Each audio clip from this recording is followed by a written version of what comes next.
저에게 주신 하나님 말씀은 요한복음 18장 1절부터 11절까지의 말씀입니다. 신약성경 178페이지에 있습니다. 요한복음 18장 1절부터 11절까지의 말씀입니다. 살아계신 하나님 말씀을 봉독하겠습니다. 예수께서 이 말씀을 하시고 제자들과 함께 기드론 시내 건너편으로 나가시니 그곳에 동산에 있는데 제자들과 함께 들어가시니라. 그곳은 가끔 예수께서 제자들과 모이시는 곳이므로 예수를 파는 유다도 그곳을 알더라.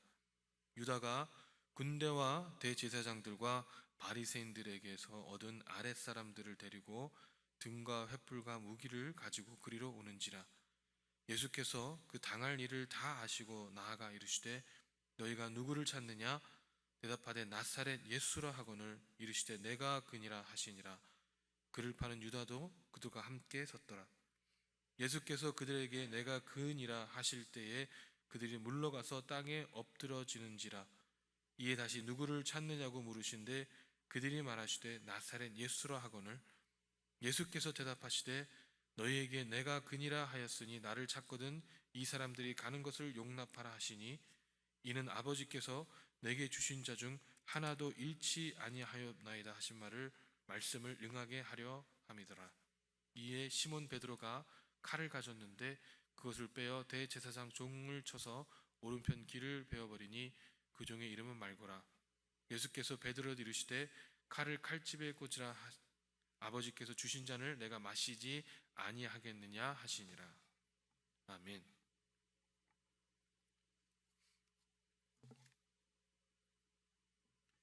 예수님께서 이 땅에 오셨을 때는 아주 획기적이셨습니다. 그동안 수없이 봐왔던 서기관들과 이 바리새인들과는 너무나도 달랐기 때문에 많은 사람들이 예수님을 따르고자 했습니다. 예수님의 말씀에는 그동안 보지 못했던 힘이 있었고 예수님의 행동은 율법을 겉으로만 따르며 이 속은 완전히 외식으로 쌓여 있었던 이 바리새인들을 바라보면서 어쩌면 환멸을 느끼고 이 종교의 회의를 느꼈던 유대 사람들에게 너무나도 새롭고 그리고 정의롭게 다가왔을 수도 있습니다. 더군다나 어디를 가드시든지 이 병든 자를 고치시고 물을 포도주로 만드시고 5천 명을 먹이시고 물 위를 걸으시고 이 죽은 자를 살리기까지 하시니까 예수님을 따르지 않으면 이상할 정도였습니다. 그러니까 그 옆에는 예수님 옆에는 많은 사람들이 따라다녔습니다. 이런 예수님에게 항상 같이 먹고 같이 자고 같이 행동하는 이 12제자가 있었습니다. 이 12제자는 예수님께서 직접 뽑으시고 곁에 두셨기 때문에 이 많은 사람들의 부러움과 이 동경의 대상일 수밖에 없습니다. 아마 모든 사람들은 이 12제자가 예수님을 따라 앞으로 이 유대 왕국이 다시 건국될 때에 중요한 요직의 위치에 오를 것이라고 생각을 했었을 것입니다. 그런데 예수님께서 자꾸 이상한 소리를 하십니다. 내가 생명의 떡이다. 내가 산 떡이니 내 살을 먹어야 한다. 내 피를 마셔야 된다. 내 살은 참된 양식이고 내 피는 참된 음료다 라고 말씀하십니다. 이게 무슨 뱀파이어도 아니고 도무지 이해가 안 되는 이야기였습니다. 이뿐만이 아닙니다. 내가 섬김을 받으려 온 것이 아니라 섬기러 왔다라고 말씀하시고 이 예루살렘이 멸망할 것이라며 이야기하시면서 예수님께서 죽으실 것을 이야기합니다. 그러자 그동안 동경하고 예수님을 따랐던 많은 사람들이 예수님을 떠나갑니다. 자신들이 생각하는 것과 맞지 않다는 것이죠. 어떻게 보면 우리의 모습과도 너무나 닮은 모습인 것 같습니다. 분명히 예수님을 믿음으로 구원을 받았습니다. 그런데 이 신앙을 더할수록 봉사와 희생을 이야기합니다. 이 복음을 위하여 고난을 받을 것을 이야기합니다. 그래서 예수 그리스도를 만난 기쁨이 넘쳤을 때는 그런 말씀이 괜찮았습니다. 그런데 교회에서 시험 들고 이 사람들에게 시험 들고 나서는 봉사, 희생, 고난의 말씀이 이 받아들여지가 않습니다. 그래서 신앙생활에 소홀하게 되고 어쩌면 이 본인이 믿고 싶은 만큼만 믿게 되는 삶을 살게 되어버린다는 것이죠. 그래도 이 12제자만큼은요 떠나지 않았습니다. 이 요한복음 6장 67절에 오히려 예수님께서도 너희도 가려느냐라고 물어보시자 이 베드로에게서 주여 영생의 말씀이 주께 있사오니 우리가 누구에게로 가오리까 이렇게 하고 이렇게 믿음의 대답을 했습니다. 바리새인들이 누구든지 예수를 그리스도로 시인하면 출교하기로 결의했지만 그래도 용감하게 예수님을 따라다닙니다. 바리새인들이 예수님을 여러 번 건드려 했지만 예수님께서는 그때마다 보란듯이 그것을 빠져나갔기 때문에 본인의 안전은 전혀 지장이 없을 것이라고 이 생각을 했었을 수도 있습니다. 예수님께서 죽음을 이야기하실 때도 주를 위하여 내 목숨을 버리겠다고 끝까지 같이 하겠다고 이야기합니다. 그런데 이렇게 담대하던 12제자도요 전혀 예상하지 못한 일이 벌어졌습니다. 예수님께서 잡히신 것입니다. 갑자기 혼동스럽습니다. 그동안 그렇게 굳게 믿고 있었던 본인들의 믿음이 흔들립니다. 그동안 예수님과 항상 함께 있었으며 두려워하지 않았는데 갑작스런 두려움이 엄습해 옵니다. 혼돈과 두려움 속에서 어떤 이는 칼로 종의 귀를 치기도 합니다. 그리고 결국에는 제자들도 다른 모든 일처럼 예수님으로부터 도망칩니다. 오늘 본문에 말씀은 없지만 이 마가복음 13장 50절과 52절을 보니까 제자들이 다 예수를 버리고 도망하니라. 한 청년이 벗은 몸에 배 홑 이불을 두르고 예수를 따라가다가 무리에게 잡힘에 배 홑 이불을 버리고 벗은 몸으로 도망하니라 나와 있습니다. 그리고 누구보다도 예수님을 사랑한다고 자부했던 그리고 예수님과 같이 죽겠다고 큰 소리 쳤던 베드로도 예수님을 따라 대제사장의 뒷뜰까지 따라갔지만 예수님께서 예언하셨던 것처럼 예수님을 3번 부인합니다. 단순히 부인한 것이 아니라 저주하며 맹세하며 그 사람을 알지 못한다고 부인합니다. 여러분, 우리 인간의 연약함, 우리 인간의 참담함을 여실히 보여주는 장면이 아닐 수 없습니다. 여러분, 예수님께서 이 본인의 죽음을 몇 번이나 예언을 했지만 제자들은 혹시 설마 하는 마음이 있었던 것은 아닐까요? 무리를 거르시고 5,000명을 먹이시고 병든 자를 고치시고 그리고 죽은 자를 살려내기까지 하신 예수님께서 설마 우리 곁을 떠나시겠어? 설마 정말로 죽으실까? 라고 생각했던 것은 아닐까요? 입으로 믿는다고 고백하고 주는 그리스도시요 살아계신 하나님의 아들이심을 고백하고 죽기까지 함께 하겠다고 고백했지만 설마 라는 신앙이 마음속 뿌리 깊이 자리 잡고 있었기 때문에 본인들이 생각하지 못했던 전혀 다른 상황으로 전개되었을 때 귀가 닳도록 들었지만 일어나지 않을 거야 라고 생각하고 있었던 일들이 실제로 일어나 버리니까 전혀 믿음의 눈으로 바라볼 생각을 하지 못한 채 혼돈과 두려움에 사로잡혀 도망쳐 버리는 그런 일이 벌어지게 되었다는 것입니다.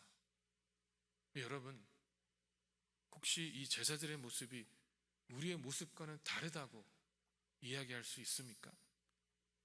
우리의 마음속에는 설마라는 그런 신앙이 없다고 고백할 수 있습니까? 말씀은 고난을 이야기하고 선한 싸움을 이야기하고 땅끝까지 복음을 전파하라고 이야기하고 자기 생활에 얽매지 말라고 이야기하고 예수님이 재림할 때에는 불충성한 종은 슬피 울며 이를 갈미 있을 것이라고 이야기하고 있지만 우리는 전혀 예상치 못하고 이해하려고 하지 않은 채 설마 정말 그러시겠어? 설마 우리 사랑의 주님께서 그러시겠어? 설마 이민 와서 내가 이렇게 고생하다가 이제 좀 살만한데 다시 광야로 내모르시겠어? 라고 생각하면서 이 내 마음속 깊이 우리의 모습에, 지금 우리의 신앙에, 지금 우리의 안락함에 안주해버린 것이 아니냐는 것입니다. 이 북한 선교를 하는 어느 선교사님의 이 고백입니다. 1991년 11월 영하 30도의 혹독한 추위가 매섭던 중국의 한 지방의 호텔에 있었습니다. 하루 앞서 출국하는 동료를 먼저 공항으로 보낸 후 홀로 침대에 누워 잠을 청하고 있었다. 똑똑 방문을 두드리는 소리에 시계를 보니 밤 12시. 잘못 찾아왔거니 생각하며 무시했다. 1분여 동안 시끄럽게 노크 소리가 그치고 다시 잠이 들 무렵 이번엔 전화벨이 울렸다. 윤락 여성들이 호텔 방마다 무작정 거는 전화리라 생각한 남자는 벨소리마저 무시했지만 계속되는 소음은 결국 수화기를 들었다. 전화를 건 사람은 공안인이 당장 문을 열어라고 고함을 질렀다. 잠시 후 방에 들어선 4명의 중국인, 오버코트 속 권총을 보여주며 일단 여권부터 내놓으라고 했다. 여권을 내놓자 곧바로 손에 수갑이 채워졌다. 끌려간 곳은 시내에 위치한 한 건물의 작은 방. 속옷만 입은 채 덜덜 떨며 조사를 받았다. 새벽 5시, 밤새 4차례나 반복된 조서 작성을 마치자 옷이 다시 나왔다. 옷을 건네받고 조사가 다 끝난다는 생각에 호텔로 돌아가기 위해 문 쪽으로 걸어갔다. 옆에 있던 중국 남자가 가로막으며 말했다. 이 문 말고 저 문. 문을 열고 복도에 들어서니 고문을 당하는 듯한 여자의 비명소리가 옆방에서 들려왔다. 안쪽 넓은 방에 갇힌 그는 그때부터 80시간 동안 혹독한 물고문과 전기고문, 그리고 벌거벗은 채 영하 20도의 냉방에 갇히는 고문을 당했다. 고문을 하던 중국인들은 당신은 왜 자꾸 성경을 가져오냐고 항의했고, 나는 중국을 사랑한다. 그렇기 때문에 이 일을 한다. 당신들도 나처럼 중국을 사랑할 날이 올 것이라고 답했다. 사흘이 넘는 기간 동안 먹은 것은 내 똥오줌이 전부였다. 물과 전기 고문을 받은 후 정신을 잃은 채 질질 끌고 갔다. 영하 20도가 넘는 냉방이었다. 똥오줌이 마렵다 화장실을 가게 해달라며 소리 질렀지만 아무도 거들떠보지 않았다. 결국 그 자리에서 앉아서 용변을 봤다. 냉방에 이틀 동안 갇혀 있으면서 나는 눈물을 흘리며 주기도문의 첫 구절을 수천 번 되뇌었다. 며칠 후 그들이 옷을 주면서 가자고 했다. 그런데 일어날 수도 걸을 수도 없었다. 또다시 질질 끌려가 7억에 실려 시내를 40여 분 빙빙 돌다가 호텔에 데려다 줬다. 그런데 영어를 할 줄 알던 한 중국인이 나에게 영어로 이렇게 속삭였다. 왜 당신은 화를 안 냅니까? 우리가 한 달에 70명을 고문하는데 당신 같은 사람은 처음입니다. 그때 겨우 있는 힘을 다해 한마디 내뱉었다. 예수 그리스도. 13년 후 다시 그 도시를 찾았다. 그동안 무서워서 찾지 못했던 곳이다. 내 자신의 신변 때문이 아니라 혹시나 작은 도시에 자신을 고문한 사람들을 만나게 되면 어떻게든 그들을 죽일 것 같다는 증오의 두려움 때문이었다. 그런데 꼭 가야 되는 상황이 생겼다. 마음이 내키지 않았지만 별 수 없이 그 도시에 가야 했다. 그곳에서 한 아주머니를 만났다. 길을 걷는데 제 옆에 나란히 서서 목사님이라고 했다. 그래서 날 어떻게 아느냐고 물었다. 그녀는 대답 대신 이렇게 물었다. 13년 전 여기서 고문당한 적 있죠? 고문했던 사람들을 용서하셨습니까? 라고 말이다. 나는 그녀에게 놀라운 이야기를 전해 듣게 된다. 13년 전 나를 고문했던 4명과 그 가족들이 모두 기독교인이 됐다는 것. 그들은 모진 고문에 아무 말 없이 참는 모습을 보며 감명을 받아 교회를 찾았다. 그녀는 길 건너 떨어진 곳에 서 있는 남자를 가리키며 이렇게 말했다. 가장 혹독하게 목사님을 고문했던 사람입니다. 제 남편인데 지금은 목사가 됐어요. 여러분, 이게 이 분에게만 있어야 하는 그런 이야기입니까? 내가 그리스도로 위하여 고난을 받는다면 그 고난을 통하여 영광을 받으시는 분이 바로 우리 하나님 아니십니까? 여러분, 사도 바울은요, 고린도 후서 11장 23절과 30절에 그들이 그리스도의 일꾼이냐 정신없는 말을 하거니와 나는 더욱 그러하도다. 내가 수고를 넘치도록 하고 옥에 갇히기도 더 많이 하고 매도 수없이 맞고 여러 번 죽을 뻔하였으니 유대인들에게 40에서 하나 감한 매를 5번 맞았으며 3번 태장을 맞고 1번 돌로 맞고 3번 파선하고 일주일을 깊은 바다에 지냈으며 여러 번 여행하면서 강의 위험과 강도의 위험과 동족의 위험과 이방인의 위험과 신의 위험과 광야의 위험과 바다의 위험과 거짓 형제 중에 위험을 당하고 또 수고하며 애쓰고 여러 번 자지 못하고 줄이며 목마르며 여러 번 굶고 춥고 헐벗었노라. 이 외의 일을 고사하고 아직도 날마다 내 속에 눌리는 일이 있으니 곧 모든 교회를 위하여 염려하는 것이라. 누가 약하면 내가 약하지 아니하며 누가 실족하게 되면 내가 애타지 아니하느냐. 내가 부득불 자랑할진대 내가 약한 것을 자랑하리라. 아멘. 여러분, 우리는 지금 준비를 하고 있습니까? 예수님께서 다시 오실 날을 학수고대하며 우리의 주님만을 생각하고 준비하고 있습니까?